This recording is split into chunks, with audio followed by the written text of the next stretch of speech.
Kita kerja kuat bukan kerana kita nak dapat gaji lebih. Kita kerja kuat bukan kerana kita nak dapat pangkat.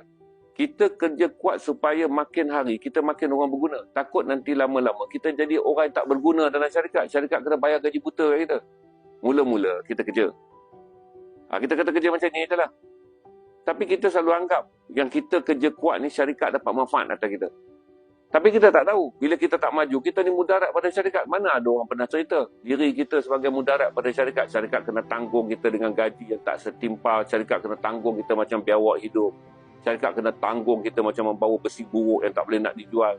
Tak pernah orang bekerja, tak pernah nilai diri dia dalam bentuk yang demikian. Kat dalam diri kita, kita cuma nilai kalau kita kerja kuat apa dapat. Baiklah, kalau saya syarikat pula kan, saya fikir pula. Simpan dia ni apa dapat kan? Setiap tahun itu je kerja dia. Kalau setakat umur 25 sampai umur 40 itu je kerja dia. Baik aku buang ambil